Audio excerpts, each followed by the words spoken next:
The Colgate Ask It Basket, on the air with Jim McWilliams, radio's original question and answer man.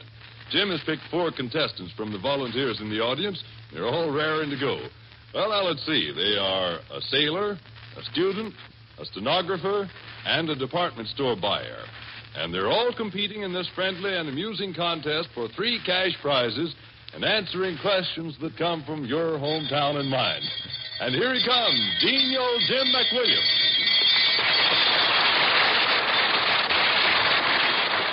Thank you and good evening, everybody, and a big welcome to you all. Are your hands all clean? Are your faces clean? And I'm sure your teeth are clean, too, if you use Colgate dental cream. Am I right, Del? Absolutely, Jim. They're double clean because Colgate dental cream does double duty.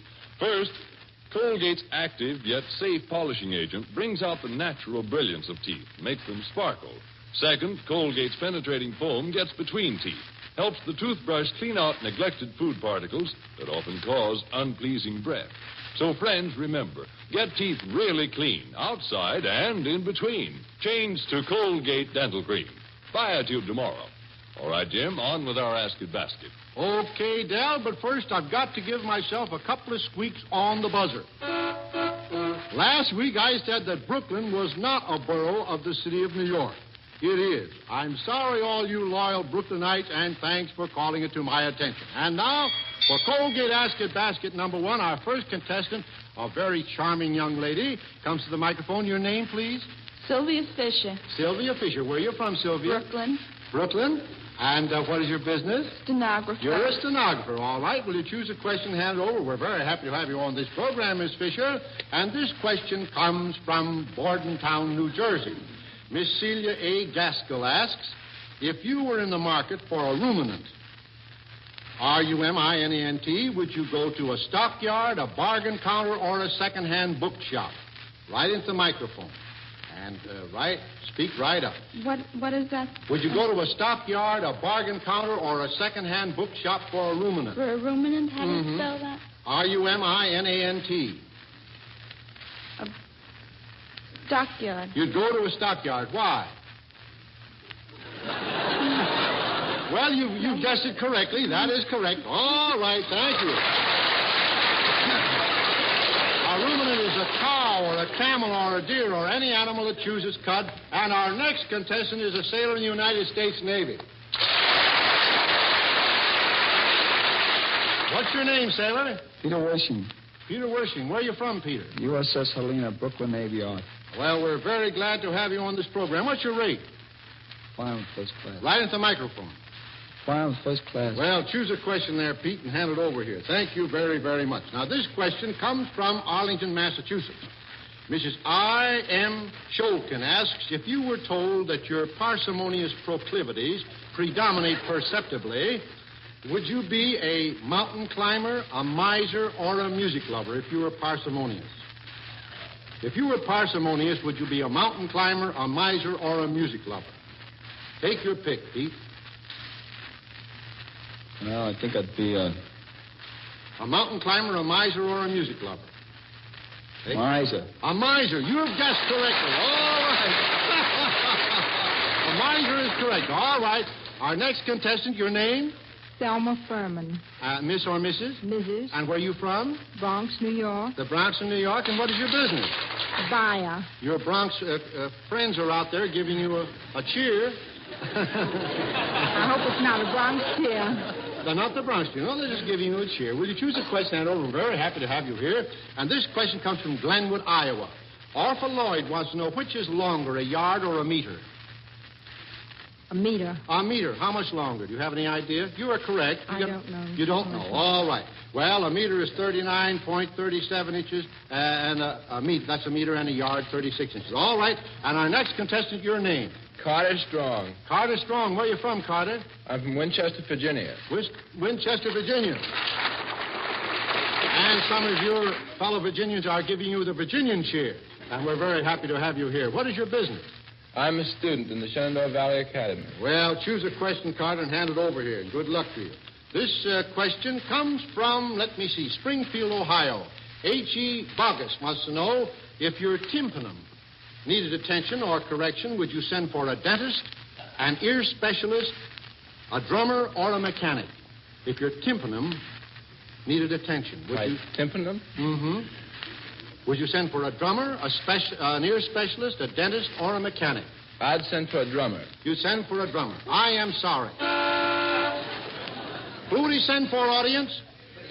An ear specialist, for the tympanum is the eardrum. All right, and here is Ask It Basket number 2. And here comes Miss Sylvia Fisher, our very petite stenographer from Brooklyn, New York, choosing a question from Minnesota, New Jersey. Mrs. Mary Costa wants you to translate the following proverb. It is the final bit of dried grass that affixed to the burden previously acquired induces fracture of the dorsal portion of the ship of the desert. Now, let's take... That might sound a bit confusing, but it's really very simple. Now, what is a ship of the desert? Into the microphone, please. What is a ship of the desert? You give up on that? It's not a Chesterfield. No, I guess not. What is it? I don't know. You give up on that. Say good and loud, I give up. I give up. Well. What is it, audience? Yes, sir. It's the last... This means it's the last straw that breaks the camel's back. All right, next contestant, please. Come along, sailor. Come up here, Peter, and choose a question. That's the stuff. Now, this question, Pete, comes from Philadelphia, Pennsylvania. Dorothy R. Walsh wants you to please just let the question there. Let it stay right there, say. Can you name the 3 musical numbers suggesting the 3 colors of the American flag? Now, can you name these 3 musical numbers suggesting the 3 colors of the American flag? The first one.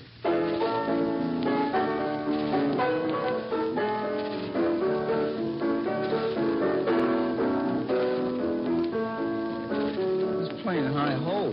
Hi-ho. All right. What's that from? What's that From the Well, dwarfs. Yeah, well, what's the name of it? Snow what? Snow White and the Seven Dwarfs. All right. All right. Now, what colors does that suggest of the flag? That's white, doesn't it? White. White. All right, white. Now the next one. The next one.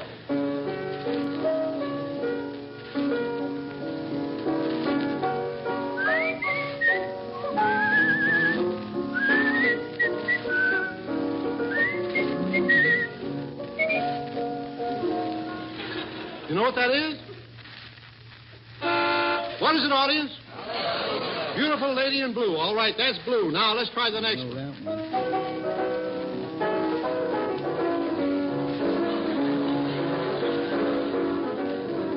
Melody. A beautiful melody.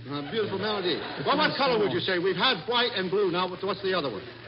Lady in red. Attaboy! All right. Good boy, sailor. Hurrah for the Navy. All right. And here comes Mrs. Furman. Now, from West Palm Beach, Florida, H.M. Young wants you to pronounce the following word.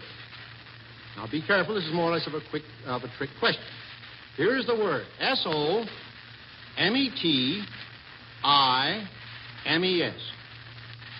What does that spell?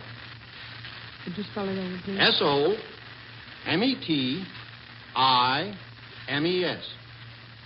Please, audience. Sometimes. Sometimes. That is correct. All right. Come along, Mr. Strong. Our student, choose a question there, young lad. That's the stuff. And this question comes from the Bronx in New York. And Jack Brandon wants to know, how many hearts are there on the 10 of hearts? There are 12 hearts in the 10 of hearts. That is correct. Will you explain that, please? There are 2, there's one underneath... Right at the microphone. There's one underneath each number, and there are 10 other hearts in the 10 of hearts. That is correct. 12 is correct. All right. And that finishes Ask It Basket number 2. Now, Del, how about those scores? We want to see who's ahead in this Colgate Ask It Basket game. Sure, Jim. But here's a word everyone is interested in, too. You know, there are many reasons why some people succeed in business and romance. Why many others fail is often obvious. It's because they have unpleasing breath, that's why. And as your own dentist will verify, improperly cleaned teeth are often the cause. So to avoid offending, you'd better clean your teeth 2 ways. And for this double job, use Colgate Dental Cream. Colgate's active foam gets between teeth, helps your toothbrush clean out food particles that often cause unpleasing breath. And Colgate's safe polishing agent polishes teeth to natural brilliance, makes them sparkle. So clean your breath while cleaning your teeth. 2 jobs, 1 price. Start using Colgate Dental Cream tomorrow. All right, folks, here are the scores at the end of Ask It Basket number 2. Mrs. Selma Furman is leading with a score of 200 points. And there's the bell for Ask It Basket number 3, and Miss Fisher is at the microphone choosing a question which comes from Aurora, Illinois. Margaret Klesson wants to know, in that part of the United States where it is used, when does daylight saving time go into effect, and how long is it enforced? Now, when does daylight savings time go into effect? The last Sunday. Into the microphone. The last Sunday in April. Now, and when is it over? The last Sunday in September. That is correct. That is correct. The last Sunday in April, and it's over the last Sunday in September. All right, here comes the Navy. All right, oh boy. Pete has chosen a question which comes from Greenville, Texas. Mrs. Mabel Bruce wants you to give the meaning of the following alphabetical combination. FBI. FBI is the Federal Bureau of Investigation. That is correct. All right. Now, this might be a little bit hard, but I don't think it will be for you, Pete. Now, how about the NYA? Is the National Veterans Association. No, that's no. NYA. Oh. All right, stay with us, sailor. National.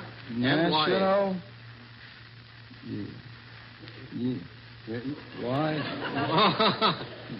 Yeah. The National what? Well, I'm sorry we have to go along on that.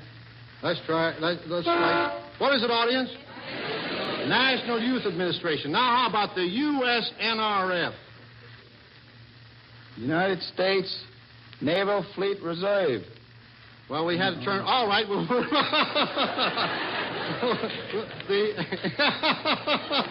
I'm going to turn that around for you, sailor. USNFR. What is that? United States Naval Fleet Reserve. All right, that is correct. All right, we had it to read. And now comes Mrs. Furman. Now, from New Albany, Indiana, Mrs. Bessie Goodham wants you to give the sum of the numbers mentioned in the following song title. She sends this musical question. Now, the first is...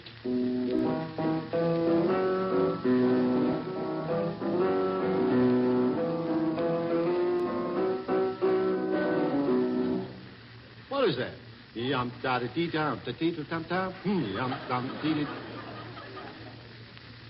have any idea? 7. 7. I'm sorry. What is it, audience? 3 little fishes. All right, now let's try the next.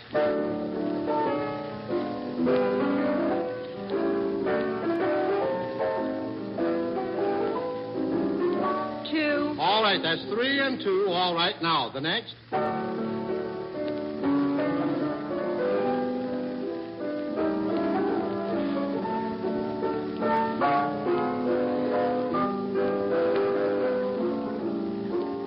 Give up on that one? 7. 7 what?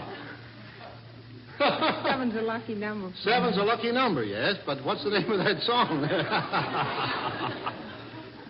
can't think of it. 3 little fishes first, 2 sleepy people next. That's 3 and 2. And the next one is what? What's the name of the song? I don't know the name. Give up on that. What is it, audience? 2 cigarettes in the dark, and 7 was the correct answer, but we can't give you full credit. All right, there you are. And here comes Carter Strong. Come along. Choose a question, Carter. Our student from Winchester chooses a question from Harding, Massachusetts.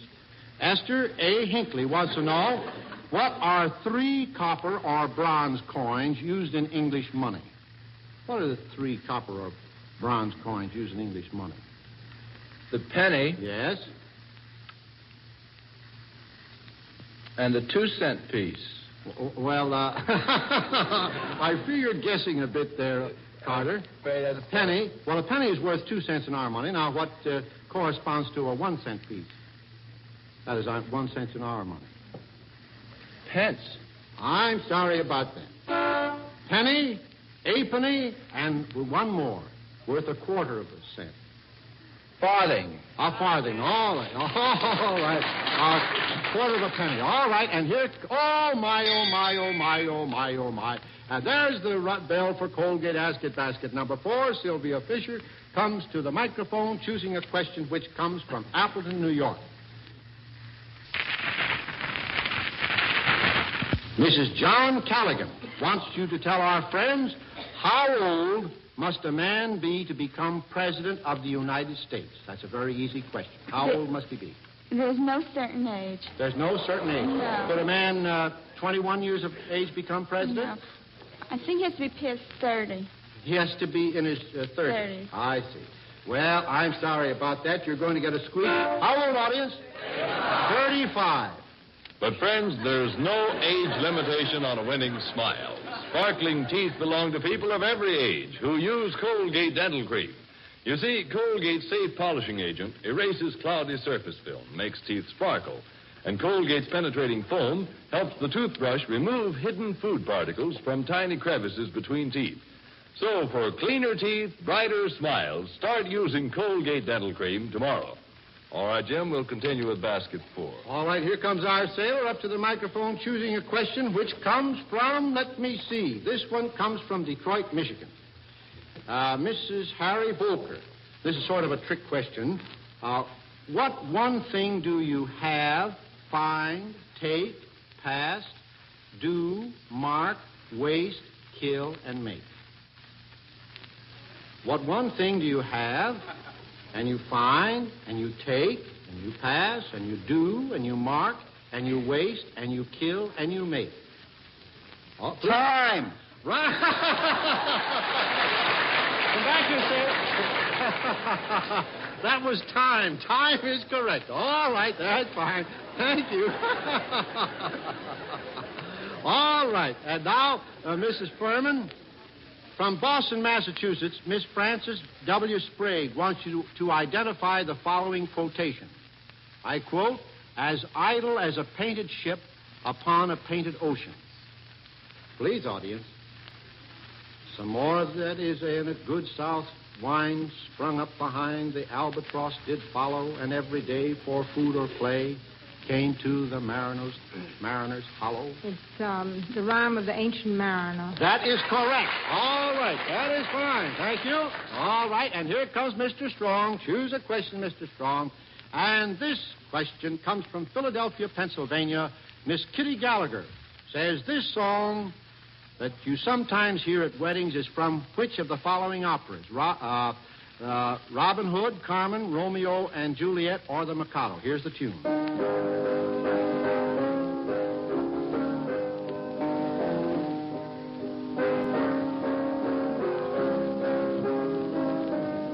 Is it from Robin Hood, Carmen, Romeo and Juliet, or The Mikado? Take your pick. Please, audience. Take your pick. Repeating those. Robin Hood, Carmen, Romeo and Juliet, or The Mikado? Robin Hood. Robin Hood is correct. All right, all right, all right. Hey, wait a minute, Jim. You mind let me ring the bell this time, will you? All right, go ahead. Well, let me have it then. Hear ye, hear ye.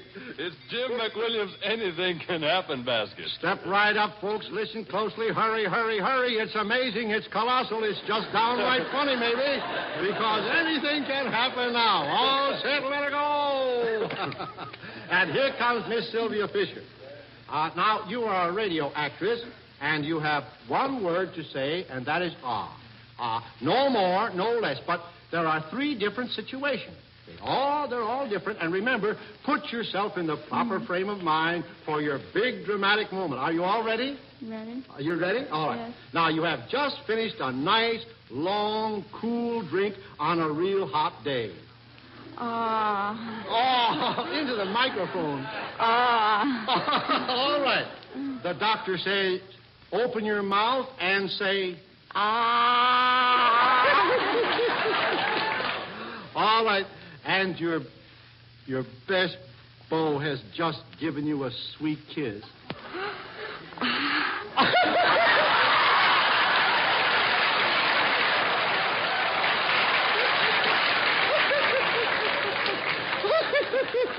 All right, and here comes the Navy. All right, choose a question there, Pete. Come on, choose one. That's the stuff. Any one, they're all right. Well, now, you're now a musical comedy actor. This question comes from Denver, Colorado, and Hattie Sorens wants to see how well you can act in a musical comedy. You are one of the leading characters, and your lines will tell you, the songs will tell you your lines. Now, the curtain. It's a beautiful midsummer's night. Find John and Molly in a garden. And these two things in particular help to put John in a very romantic mood. Moonlight and roses. I know, but real dramatic. Moonlight and roses. All right, that's fine.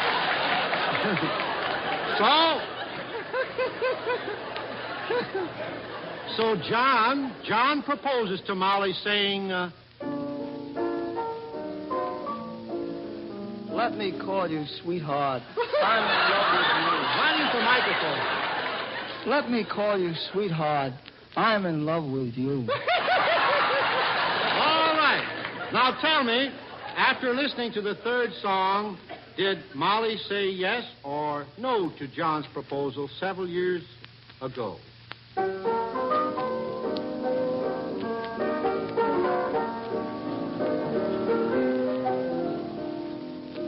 Well, it's Molly and me, and I guess it's yes.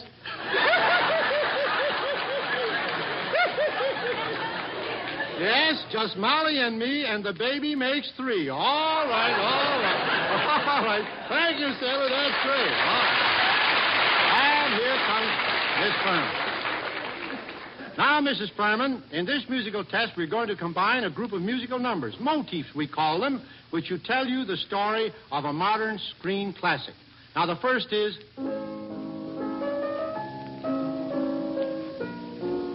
What is that? It's a spring song. All right, that's the spring motif. Now, the next number... It's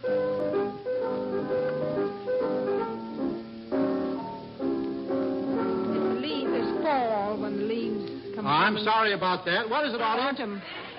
Spanish town, all right. It's spring in a Spanish town. Now...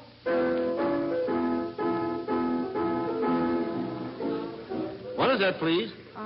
Yes? Wait a minute. All right. Right the microphone. Give it again, will you?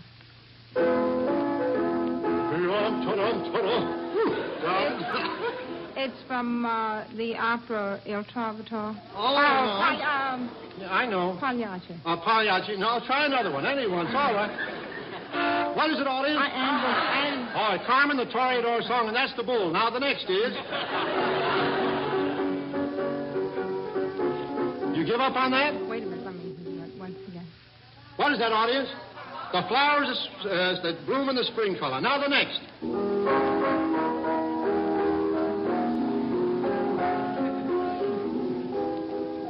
You know what that is? No. What is it, audience? Tree. That's the tree motive. Now, the next one.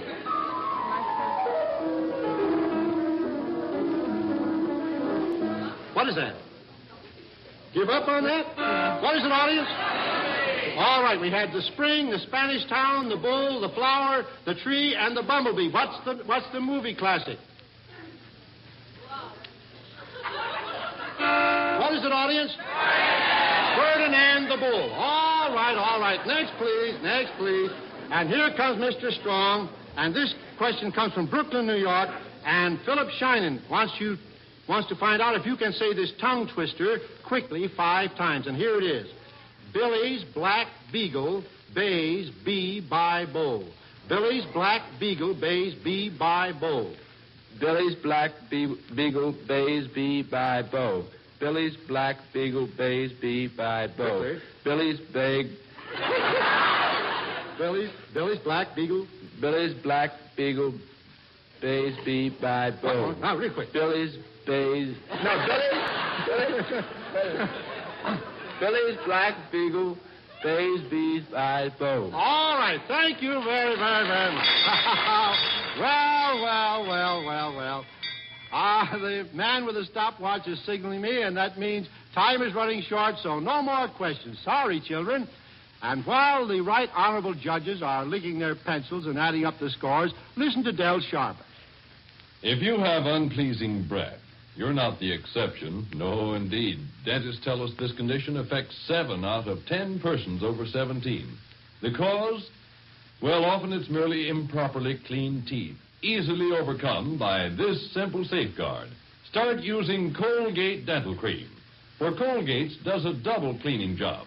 First, Colgate's penetrating foam floods crevices between teeth, helps your toothbrush whisk away food particles that often cause unpleasing breath.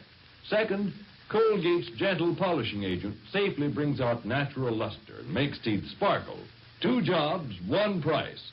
Enjoy this double advantage. Tomorrow, start using Colgate Dental Cream. And now, back to Jim McWilliams. How about sending me those questions you've been thinking up? See if you can baffle our Ask It Basket contestants. Send your questions to me, Jim McWilliams, care of the Columbia Broadcasting System, New York City. And if they're used, Colgate will award you a year's supply of Colgate Dental Cream. And here are the winners. 3rd place goes to Miss Selma Furman, the buyer from the Bronx. $5 to Miss Furman.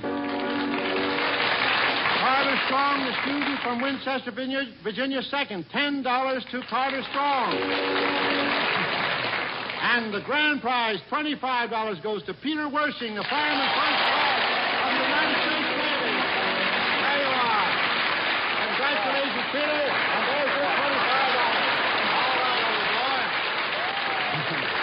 And now, Miss Fisher, come right up to the microphone. Too bad you had to pick the hard ones tonight, and here's a chance to redeem yourself and get in on the prize money, too.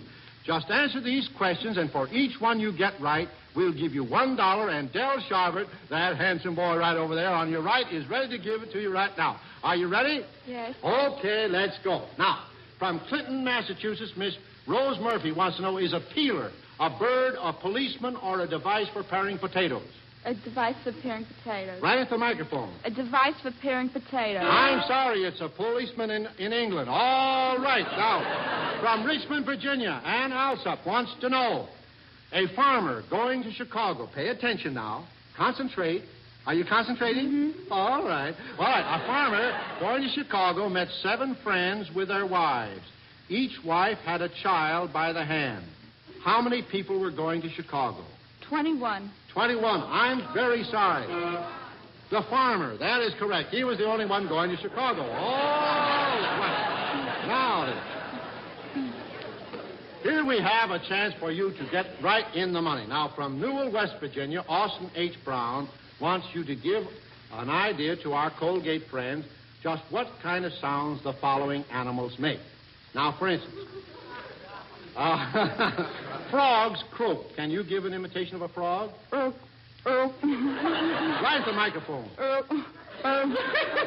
All right. Now, grasshoppers chirp. Chirp, chirp. All right. Now, magpies chatter.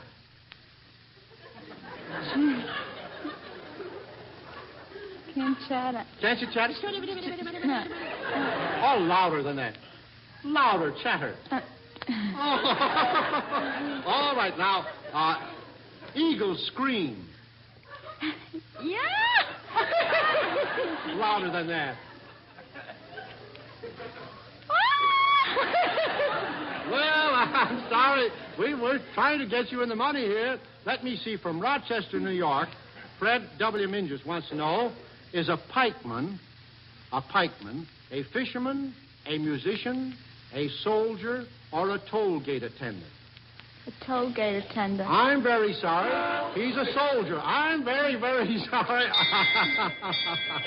And now, ladies and gentlemen, I'm going to say goodnight and ask you to tune in next week for another Colgate Ask It Basket with new questions and new contestants and new prizes. But first, a grand letter from Miss Mary Wingarth of Denver, Colorado. She writes, Colgate Dental Cream makes my teeth so sparkling clean, I never miss a chance to smile. And after brushing my teeth, my mouth stays fresh and sweet for hours. Thanks, Mrs. Wingarth. And friends, after you try Colgate Dental Cream, I'm sure you'll continue using it for the sake of your teeth, your breath, and your smile. And now, genial Jim McWilliams and his school bell leave us until our next Ask It Basket. So long, children, until next week. See you then. Good night. Daylight saving time ends Sunday, September 24th. If your community has been on standard time right along, this program will reach you 1 hour later. Otherwise, tune in next week as usual. This is the Columbia Broadcasting System.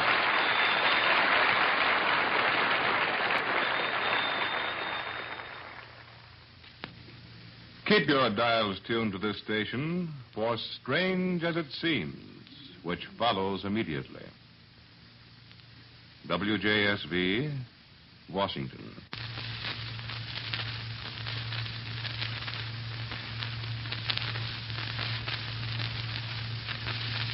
Palm olive lather cream and palm olive brushless, both made with soothing olive oil for greater shaving comfort, present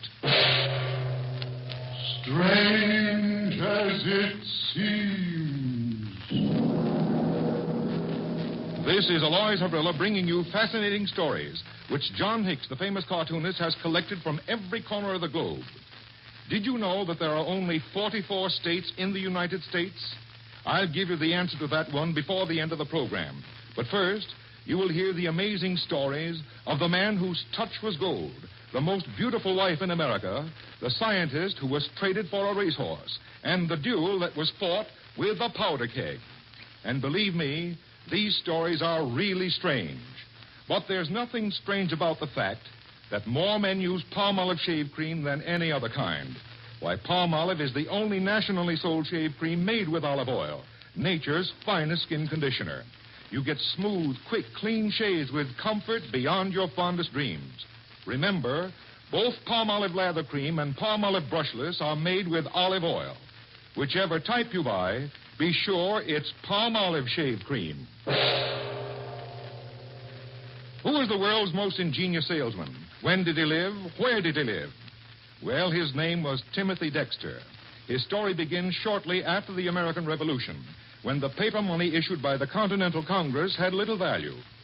Citizens of the United States wanted silver and gold, and Timothy Dexter had silver and gold. In his office in Charleston, Massachusetts, one morning... Mr. Dexter, I understand you are buying up Continental currency. Why, don't you know that pasteboard stuff is absolutely worthless? How much of the stuff have you got? 1,000 pounds, sir. Well, I'll give you 100 pounds for the lot. Oh, that's a big loss, but can I have it in gold, Mr. Dexter? Very well, in gold. People thought Timothy Dexter a fool, but Dexter was gambling on the genius of Alexander Hamilton, and he won because Hamilton solved the new nation's financial problems, established a national bank, and the almost worthless continental currency soon had a real value. Timothy Dexter had a small fortune, but that was just the beginning. Dexter chartered a ship to sail to the West Indies. A few hours before sailing time, a clerk is talking to Mr. Dexter. Mr. Dexter, the ship is in the harbor ready to sail, but there's no cargo available. What? Well, I've cleared that vessel for Cuba. There's got to be a cargo. I'll tell you what. We'll load her with cats. Cats? Cats, Mr. Dexter? Yes, those four-legged animals that go meow. You've seen them, no doubt. Oh, yes, sir. Cats. Offer 10 cents each for all the cats you can get. Have them put aboard. Spread the word along the waterfront. Timothy Dexter is buying cats. Are you the captain of this vessel? I am. Port of Authority of Cuba, Captain. I'm here to inspect the cargo. Oh, yes, the cargo. What are you carrying? What? Well, you can... Here, I'll pull up the hatch. Don't blame this on me, Inspector. I just under orders, you know. There. Cats. How many of them are there, Captain? 892, sir. Splendid. Splendid. Splendid. Are you balmy, Inspector? Far from it. My government is paying $5 apiece for cats. What does the government want with cats? Have you not heard? Havana is overrun with rats. Rats that are eating our food, spreading disease. These cats are worth their weight in gold. Strange as it seems, Timothy Dexter sold his cargo of cats at a handsome profit. And with the years, Timothy Dexter's fantastic ventures continued. In Dexter's office, his captain says, Well, sir, the ship's loaded and ready to sail. Have you decided on the port? Yes, Captain. You'll sail to Newcastle, England. Oh, we're loaded with coal, Mr. Dexter. Yes, I know that, Captain. Mr. Dexter, carrying coal to Newcastle? Newcastle's the heart of the British coal industry. You have your orders, Captain. Right, sir. You're the owner. One morning 4 weeks later, and across the Atlantic, Timothy Dexter's Newcastle agent comes aboard. Well, Captain, what's Mr. Dexter sent this time? I hate to tell you, sir. Hey, come on, it can't be as bad as that. I'm afraid Mr. Dexter's losing his mind. It's coal for Newcastle. Cool. Bless Dexter's heart. The miners are rioting, and there's not a skickle of coal in the whole of Newcastle. Strange as it seems, super salesman Timothy Dexter never missed, though he defied all the rules of business. He sent long-handled warming pans to the tropics and sold them as frying pans. He shipped a cargo of woolen mittens to the West Indies and sold them at a profit to a Scandinavian vessel that happened to be in port. Cats and coal, mittens and warming pans and paper money, they all turned into gold for Timothy Dexter, strange as it seems. Well, that story shows there's a difference in most jobs we men do. Now, some men shave in 5 minutes, others in 15. Either way, you'll shave more comfortably with palm olive lather cream. Because palm olive lather wilts whiskers like lightning, yet stays moist for slow shavers. Even more important, palm olive leaves your skin smooth, soft, refreshed. You see, palm olive lather cream is made with olive oil, nature's finest skin conditioner. Enjoy this extra benefit at no extra cost. Tomorrow, buy palm olive lather cream made with olive oil. The most beautiful wife in America. Who is she? A former Miss America, still a reigning beauty queen, even though it's Mrs. now? No, sir. Strange as it seems, the wife whose face and figure, which in the opinion of competent judges outclassed all others, had never entered a beauty contest before last week. In private life, she's Mrs. Armand Donnarumma of Union City, New Jersey. But for the next 12 months at least, she's Mrs. America. Will you step up to the microphone a moment, Mrs. America? Right here? Yes, that's right. Now then, how does it feel to know that you've been chosen the most beautiful wife in the country? Fine. Well, I'm a little hazy on the details of the Mrs. America contest. How is it run? Well, it's a regular beauty contest, Mr. Havrilla, just like the contest for Miss America. Only you have to be married to get into it. It's a rather new idea, isn't it? Yes, sir. It was only started last year. Well, what did they judge you for in the Mrs. America contest? The same as the other. Your looks and, your figure and all that. Yes, and while I'm no expert, I should say they've done a very good job of judging. I wish all of you could see Mrs. America of 1939 here in the studio tonight. Mrs. Donnarumma is, I should say, about 5 feet 6 inches tall, and she weighs about 110 pounds. She has golden hair, sparkling blue eyes, and the most beautiful peaches and cream complexion you ever saw. Now tell me, Mrs. Donnarumma, were you nervous in the beauty contest?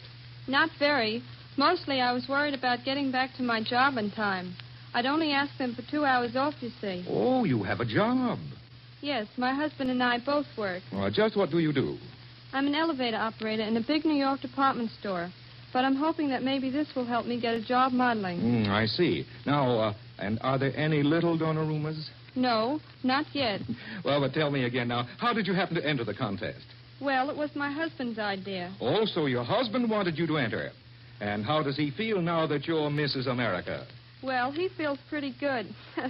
He says now I have to believe everything he tells me. Oh, how's that? Well, I've always laughed at him when he told me he'd marry the prettiest girl in the world. I said he was kidding like husbands do. But now he says it's proved just as true as everything else he's ever said.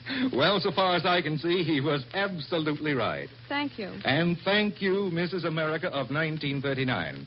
Yes, ladies and gentlemen, strange as it seems, for Mr. and Mrs. Armand Donnarumma, that very husbandly remark, "I've got the prettiest wife in 48 states," has actually been verified by the decision of the expert judges in the Mrs. America Beauty Contest.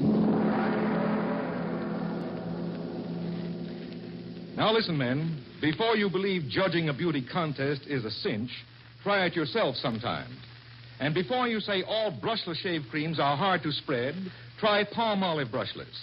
Palm olive spreads smoothly, evenly, because it's made with olive oil. Doesn't lump up, dry out, or clog the razor. And best of all, palm olive brushless is kind to your skin, because olive oil is nature's finest skin conditioner.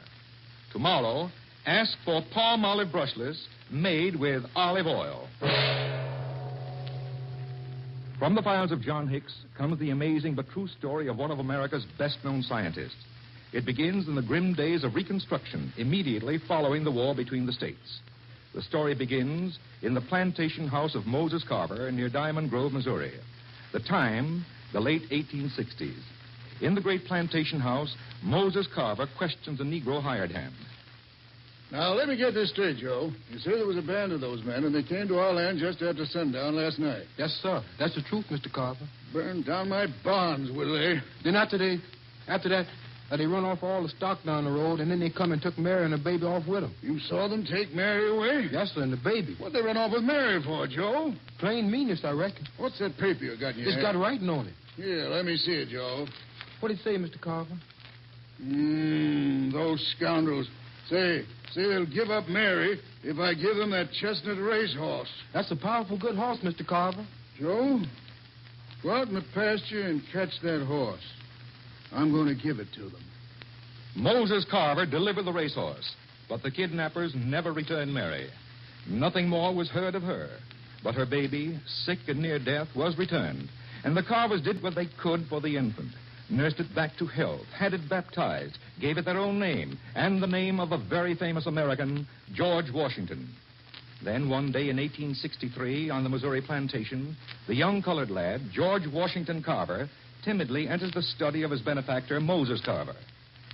Hello, George. Mr. Carver, can I talk with you? Sure, boy. What's on your mind? Well, sir, I'm most 14 years old now, and I can't neither read nor write. George, don't tell me you want to learn to read and write. Yes, sir, Mr. Carver. I don't want to be a field hand all my life. I see. Well, I got an old blue-back speller I'll give you, and when the words get too long, I'll help you if I can. Now, how's that? Thank you, Mr. Carver. I'll do my best for you.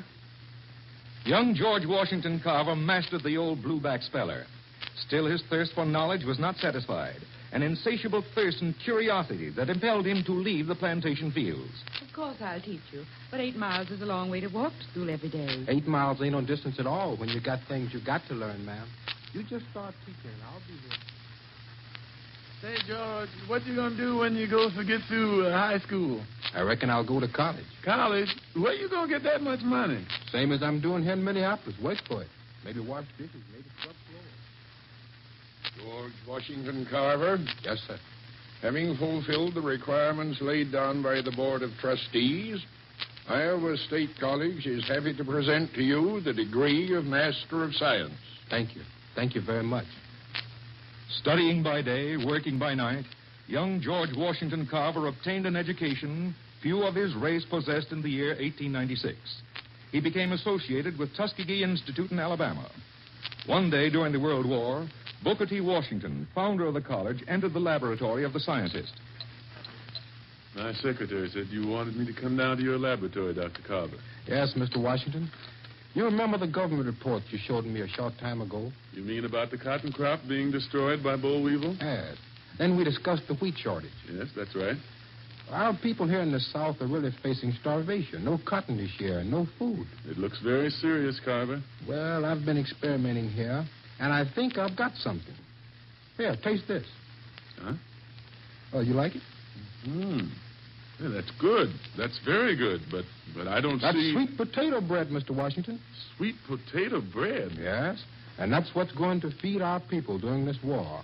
We're going to plant sweet potatoes on the cotton fields and use sweet potato in bread instead of grain. And I'm working on other uses, too. I'll find a market for our crops. But with the harvesting of the first large sweet potato crop that was to be used as a wheat substitute, George Washington Carver's troubles really began. Dr. Carver, the dietitians want to know exactly what food value is in this new bread. Dr. Carver, we doctors are wondering if this bread is really digestible. Frankly, Dr. Carver, the government doubts that it is possible to bake bread from sweet potatoes. That's why I called you to Washington. As Dr. Carver answered all criticisms, satisfied dietitians, physicians, and the United States government, the fame of the Negro scientist grew. Then one day, from another scientist laboratory in New Jersey, comes a telegram. To George Washington Carver, Tuskegee Institute, Tuskegee, Alabama. I followed your work. Would be honored if you would join me in experiments at my laboratory. Name your own salary. We'll pay your expenses up here to consider proposition. Signed, Thomas A. Edison. To Thomas A. Edison, Menlo Park, New Jersey. Thank you very much. My people need me here. There's no need for me to waste your money by coming north to say no. Signed, George Washington Carver. Refusing the offer of Thomas A. Edison, George Washington Carver continued his work and experiments. Then a few months later in his laboratory, Booker T. Washington watches Mr. Carver as he pours a muddy solution from a test tube. This, Mr. Washington, is an analysis of the soil on which we grew the sweet potatoes. Mm-hmm. Every bit of mineral has been exhausted from this soil by the sweet potato. Well, what are we going to do? We must issue a bulletin telling the farmers to grow peanuts. Peanuts? They'll revitalize the soil, and it's the only thing that will. But, man alive, Carver, peanuts aren't even listed as a crop on the government report. They will be, Mr. Washington. But what are people going to do with the peanut crop? I'll have to find that out, Mr. Washington. I'll have to find a use for the peanut. Again, Mr. Carver found the answer to the farmer's problem in his laboratory. And strange as it seems, today all the world knows that George Washington Carver's experiments with the peanut have been of enormous value to Southern agriculture. Dr. Carver is right here in the studio with me, and we'll let him tell his own story. Dr. Carver. Thank you, Mr. Havrilla. And it's quite an experience to sit back and have your life story acted out for you. Oh, but it's a life story with a lot more chapters yet to be written, Dr. Carver. I certainly hope so, Mr. Havrilla. But I'm not as young as I once was. I was somewhere in the 70s on my last birthday. Dr. Carver, I understand you've raised the peanut to new heights.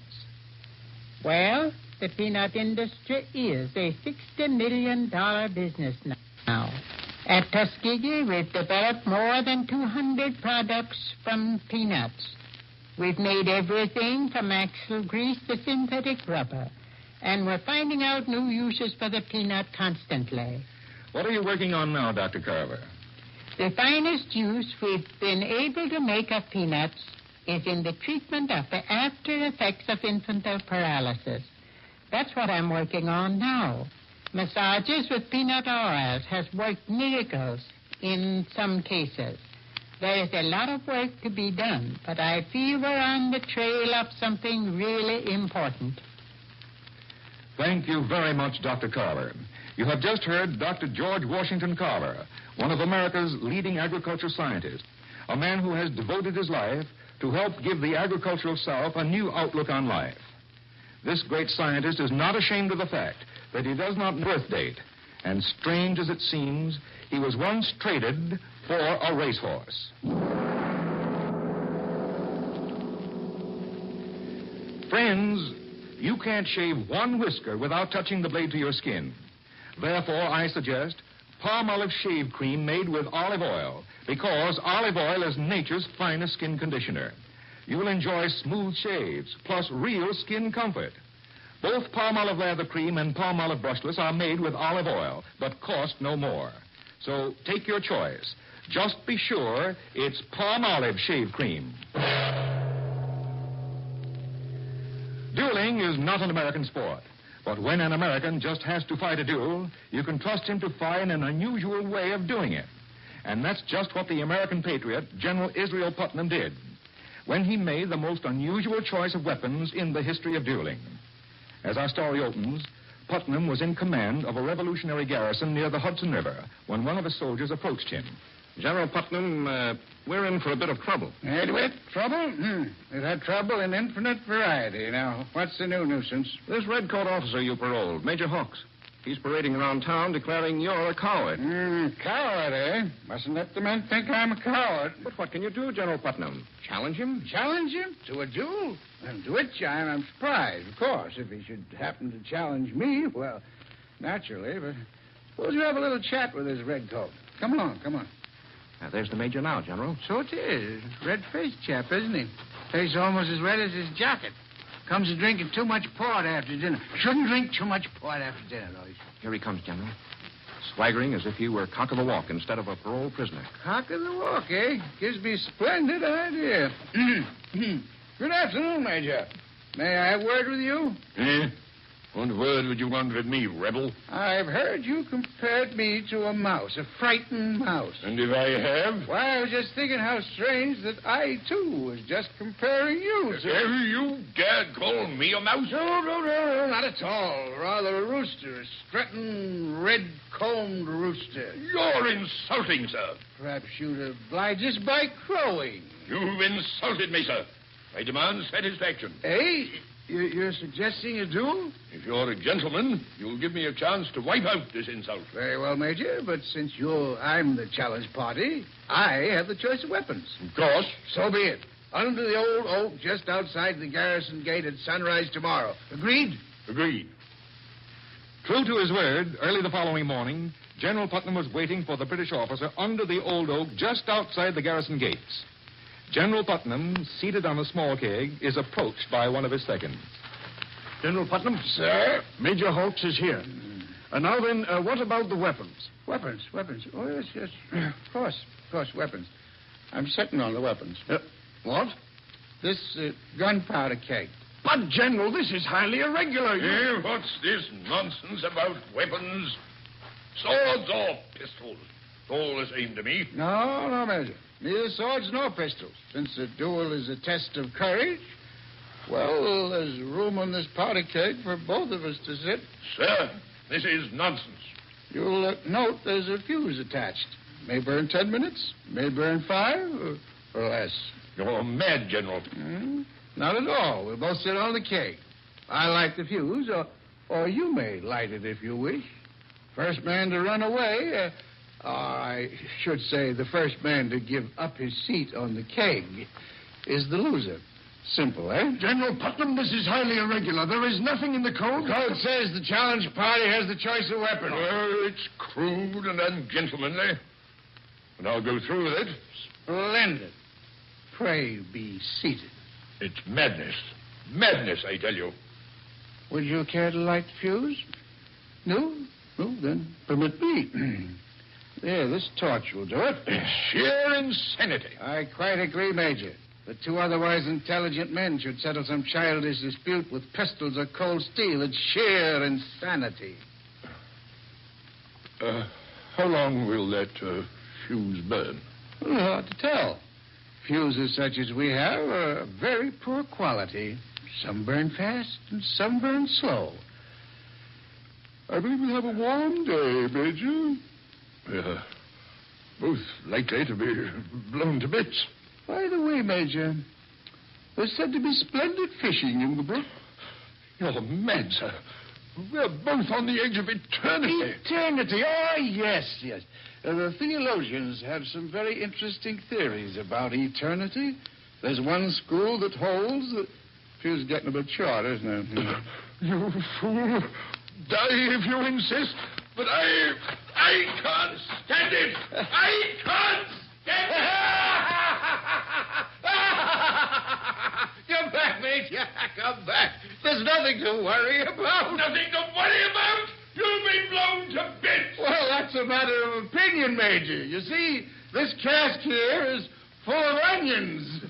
The Major couldn't take it, and so General Putnam won his curious duel. Strange as it seems, the American general saved his honor by fighting a duel with a keg of onions. Now for a quick flight from those dueling days to the days of the modern man. Here's an interesting letter from Mr. I. Braun of New York City. He writes, Palmolive brushless not only leaves my face smooth and free from irritation, but also seems to help my razor catch and shave off every little whisker on my entire face. Well, thanks, Mr. Braun. And, gentlemen, you can expect the same happy shaves if you'll try 1 tube of palm olive brushless made with olive oil. I'll amend that to include palm olive lather cream, too, because it's also made with olive oil. But just in case you don't like palm olive shave cream, send the empty tube to us, and we'll refund your money. Tomorrow, then, buy palm olive shave cream, lather or brushless. Both are made with olive oil. And now, since it's almost time to say goodnight, I want to tell you about those 44 states I mentioned at the beginning of the program. Yes, there are only 44 states in the United States. Massachusetts, Pennsylvania, Virginia, and Kentucky are officially known not as states, but as commonwealths, a term which originally stood for a greater amount of self-government than that held by a state. It's technical, but it's true. Next week, John Hicks brings you the amazing true story of the cobbler who became a doctor overnight and operated on over 600 people. Presented by the 2 famous shave creams made with soothing olive and palm oils for greater shaving comfort. Palm olive lather cream, palm olive brushless. You know, daylight saving time ends Sunday, September 24th. If your community has been on standard time right along, this program will reach you 1 hour later. Otherwise, tune in next week as usual. And so until next Thursday night, this is Aloy Zervilla bidding each of you a good night. This is the Columbia Broadcasting System.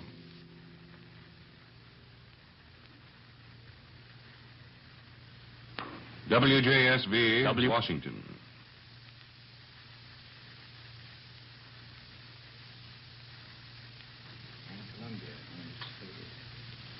(8:55 p.m. Eastern Daylight Saving Time), and Columbia and its affiliated stations present Elmer Davis and the news.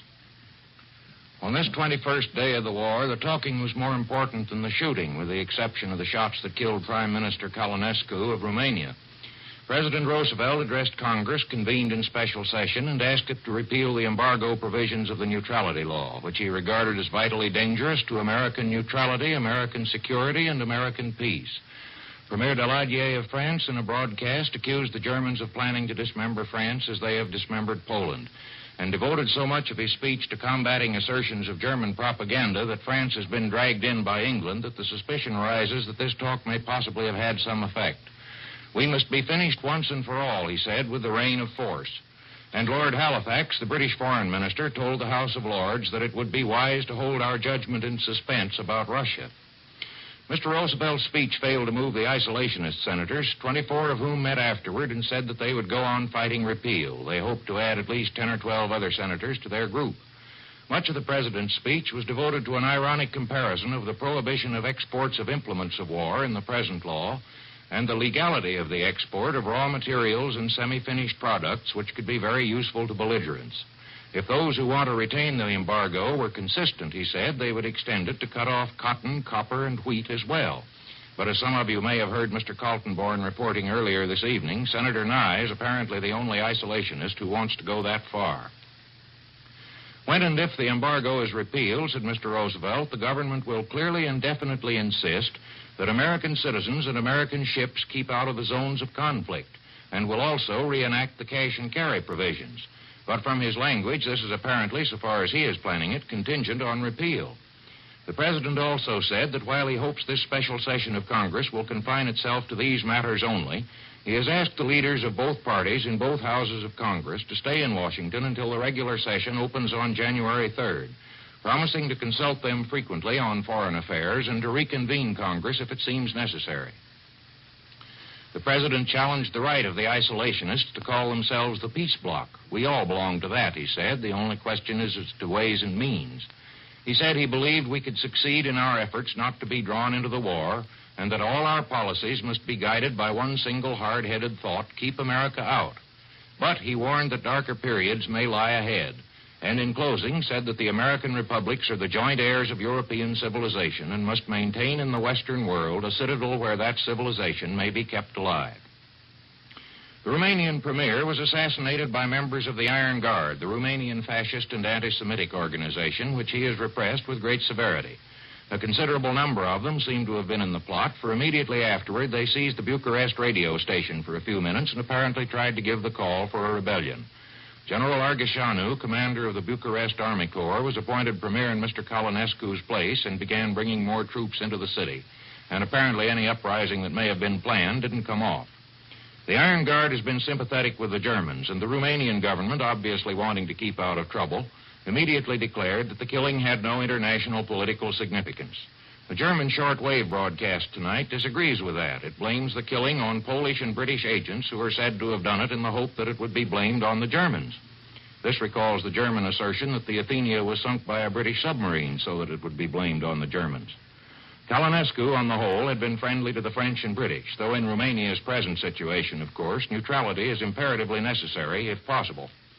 The story with still more interesting implications comes from Romania. Police searching the houses of Germans living near the Polish border are said to have found instructions as to what these Germans living in Romania should do when German troops had pushed through Poland and appeared on the frontier. But when Poland was overrun, it was not German but Russian troops that occupied the sections of Poland adjoining Romania. This is no particular consolation for the Romanians, who have reason to fear the Russians quite as much as the Germans, if not more so. But it does suggest the possibility that in this part of Poland, the Russian intervention may have gone a little farther than the Germans expected. No more has been heard today of the operations of the Russian Navy in the Baltic, but Warsaw still holds out against the Germans. Every night we report that, it comes a little nearer, looking like a miracle. On the Western Front, there has been little action, and Premier Daladier told his people today that the French High Command avoids every temptation to send its men forward recklessly to be slaughtered. This is the Columbia Broadcasting System.